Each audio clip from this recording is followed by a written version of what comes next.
200 करोड़ के केस में जैकलीन की नई चाल, सरकारी गवाह बनना चाहती हैं एक्ट्रेस, ईडी ने लगाई ब्रेक। सुकेश केस में फिर बढ़ी जैकलीन की मुश्किलें, एक्ट्रेस के फैसले से केस में आया बड़ा ट्विस्ट।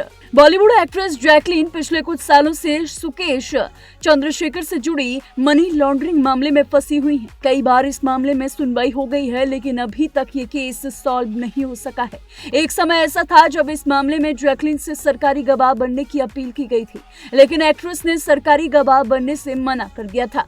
अब एक्ट्रेस ने इस केस में सरकारी गवाह बनने का प्रस्ताव रखा है, लेकिन अब मामले में एक नया ट्विस्ट आया है, जिससे 200 करोड़ से जुड़ा मनी लॉन्ड्रिंग का मामला ये और भी लंबा खिंच सकता है। एक्ट्रेस जैकलीन द्वारा सुकेश चंद्रशेखर से जुड़े मनी लॉन्ड्रिंग मामले में सरकारी गवाह बनने की मांग वाली अर्जी का ईडी ने विरोध किया है। ईडी का ऐसा मानना है कि जांच के दौरान जैकलीन सहयोग नहीं कर रही थी और उनका आचरण संतोषजनक नहीं रहा था। ईडी ने कहा कि जांच के दौरान जैकलीन का रवैया सहयोगात्मक से कोसों दूर रहा, क्योंकि उन्होंने पीएमएलए की धारा 50 के तहत दर्ज अपने बयानों में पूर्ण रूप से खुलासा करने में लगातार विफलता दिखाई है। ईडी ने मामले में आगे कहा कि जैकलीन को सुकेश चंद्रशेखर के आपराधिक इतिहास की जानकारी थी, लेकिन इसके बाद भी एक्ट्रेस ने सुकेश चंद्रशेखर के साथ नियमित और लगातार संपर्क बनाए रखे।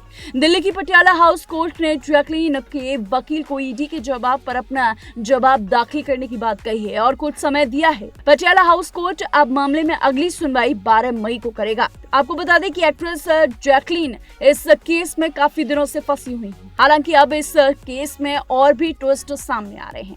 आपको बता दें कि इसके बाद एक्ट्रेस की और भी मुश्किलें बढ़ सकती हैं, क्योंकि उनका ये केस अब से नहीं काफी दिनों से चला आ रहा है और इसमें अब लगातार उलझनें देखने के लिए मिल रही हैं। अब देखना ये दिलचस्प होगा कि एक्ट्रेस किस तरीके से इस केस को संभालती हैं। वहीं जैकलीन के बॉयफ्रेंड की बात की जाए तो एक्ट्रेस साल 2025 में 3 फिल्मों में नजर आई थी। वह फतेह, रेड 2 और हाउसफुल 5 जैसी फिल्मों का हिस्सा रही थी।